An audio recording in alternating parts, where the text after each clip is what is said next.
نحمده ونستعينه ونستغفره ونعوذ به من شرور أنفسنا ومن سيئات أعمالنا من يهد الله فهو المهتدي ومن يضلل فلا هادي له وأشهد أن لا إله إلا الله وحده لا شريك له وأشهد أن محمدا عبده ورسوله الذي لا نبي بعده أما بعد. Hadirin ikhwatul iman sedang Jumat yang dimuliakan oleh Allah Subhanahu wa taala. Rasulullah sallallahu alaihi wasallam dan para sahabatnya pada periode Mekah selama 13 tahun. Beliau dan kaum muslimin pada saat itu yang jumlahnya minoritas mengalami berbagai macam tindak kekerasan dari orang-orang kafir yang kaya raya dan mayoritas. Penghinaan, teror secara fisik, pemboikotan dan lain sebagainya. Oleh karenanya, untuk menyelamatkan akidah dan menyelamatkan agama, kaum muslimin pada saat itu mengalami 3 kali hijrah. Salah satunya adalah hijrah ke Abyssinia atau yang terkenal sekarang Ethiopia. Hijrah ke Abyssinia ini terjadi pada tahun ke-7 dari kenabian, pada bulan ke-7 Hijriah atau pada bulan Rajab ketika Nabi berusia 47 tahun. Hijrah ini terjadi 2 gelombang. Gelombang pertama dipimpin oleh Utsman bin Affan, menantu Nabi, sebanyak 15 orang. Sementara gelombang kedua dipimpin oleh sepupu Nabi Ja'far bin Abi Thalib, sebanyak 101 orang. Orang-orang jahiliyah, orang-orang kafir Mekah, mereka sangat takut, sangat khawatir kalau Islam bisa berkembang di Abyssinia. Oleh karenanya, mereka mengutus seorang diplomat, kalau istilah sekarang, namanya Amr bin Al-As, yang di kemudian hari Amr bin Al-As memeluk Islam. Tugas Amr bin Al-As untuk melobi orang nomor 1 di Habasyah atau di Abyssinia yang bernama Ashamah, yang bergelar Najasyi atau orang barat menyebutnya Negus.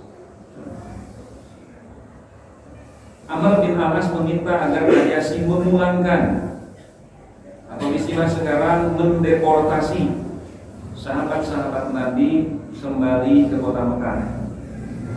Tapi ketika itu Ashamah berkata, siapapun yang datang ke negeri kami meminta pertolongan dan perlindungan, maka wajib atas kami untuk memberikan perlindungan. Dengan cara halus, keinginan tidak terpenuhi, akhirnya Amr bin Al-As menempuh cara fitnah. Beliau menyentuh masalah yang sensitif. Kata Amr bin Al-As bahwa Muhammad dan agama Muhammad begitu menghina dan merendahkan Isa dan ibunya Maryam.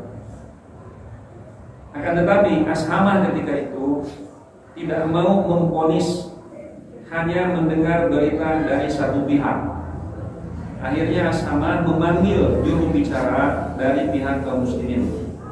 Lalu tampillah sepupu Nabi Ja'far bin Abi Thalib.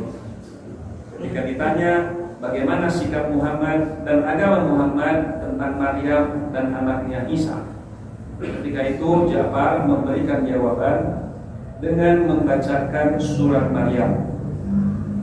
Sebagaimana yang kita maklumi bahwa Islam yang diwakili oleh surat Maryam begitu menghormati, memuliakan Isa dan Maryam, memposisikan Nabi Isa pada tempat yang semestinya.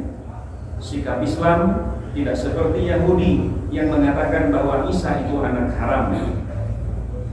Sikap Islam pun tidak seperti Nasrani yang mengatakan bahwa Isa anak Tuhan. Tetapi pandangan Islam mengenai Nabi Isa alaihissalam adalah Isa adalah hamba dan utusan Allah yang diberi mukjizat, salah satunya berkaitan dengan proses kelahirannya yang ajaib. Mendengar surat Maryam dibacakan, Ashamah, orang nomor 1 di Abyssinia, meneteskan air mata. Kemudian dia mengucapkan 2 kalimat syahadat, memeluk Islam, masuk ke dalam pelukan Islam.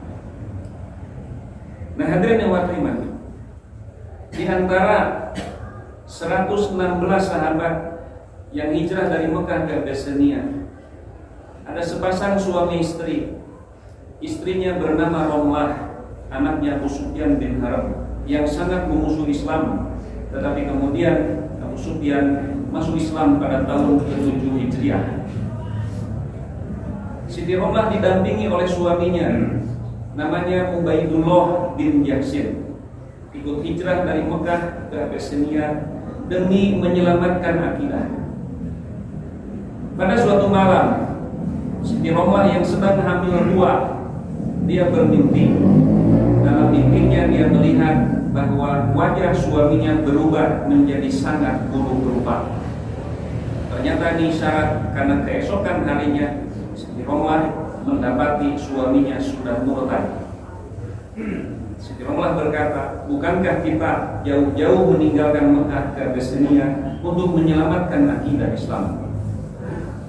Lebih parah lagi, lebih celaka lagi, Ubaidullah bin Yahsin ini beberapa hari setelah murtad, dia meninggal dunia dalam kekafiran.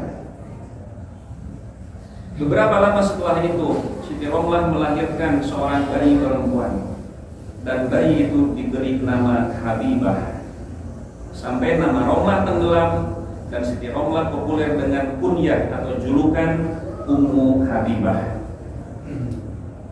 Kemudian, sebagaimana dalam aturan Islam bahwa wanita yang hamil apakah dicerai atau ditinggal mati oleh suami, maka masa iddahnya adalah sampai dia melahirkan. Setelah melahirkan habis masa iddah, tiba-tiba ada surat yang ternyata dikirim dari Madinah, dialamatkan kepada Ashamah. Setelah dibuka dan dibaca, surat itu berasal dari Nabi Shallallahu Alaihi Wasallam. Dan isi surat itu adalah permohonan Nabi kepada Ashamah agar Ashamah bisa meminang Ummu Habibah untuk Nabi Shallallahu Alaihi Wasallam. Kemudian Ashamah sebagai wakil dari Nabi melamar Ummu Habibah, gayung bersambut, lamaran itu diterima dan dinikahkan pada saat itu juga. Posisi Nabi di Madinah, sementara mempelai wanita ada di Abyssinia. Mas kawinnya sebanyak 400 dinar dibayarkan oleh Ashamah. Inilah mas kawin terbesar yang diterima oleh istri Nabi. Kalau dikonversi ke rupiah sebanyak 1,6 miliar. Dari kejadian ini kita bisa mengambil kesimpulan bahwa ketika melamar tidak perlu calon mempelai pria datang. Dalam pernikahan mas kawin bisa dibayarkan oleh orang lain. Kemudian yang ketiga, boleh nikah jarak jauh, seperti yang terjadi dengan beberapa tokoh di Indonesia, seperti Gus Dur umpamanya, ketika beliau sedang kuliah di Mesir, itu dinikahkan kepada istrinya sementara istrinya ada di Jawa Timur. Nah, hadirin yang iman, setelah selesai prosesi akad nikah, baru ijab belum kabul, Ummu Habibah dikirim oleh Ashamah ke Madinah. Jarak dari Abyssinia ke Madinah kurang lebih 2000 km. Waktu tempuhnya 2 bulan lebih. Ketika Nabi menerima mempelai wanita, Nabi hanya mengucapkan qabiltu, aku terima. Ijabnya 2 bulan yang lalu, kabulnya 2 bulan kemudian. Ini juga menjadi syariat bahwa prosesi ijab kabul tidak mesti wisol seperti yang berlaku seperti sekarang ini. Barakallahu li wa lakum. Binikmatihi tatimmus shalihat wa tarfa'u darajat. Wa asyhadu an la ilaha illallah wahdahu la syarika lah wa asyhadu anna Muhammadan abduhu wa rasuluhu alladzi la nabiyya ba'dah, amma ba'du.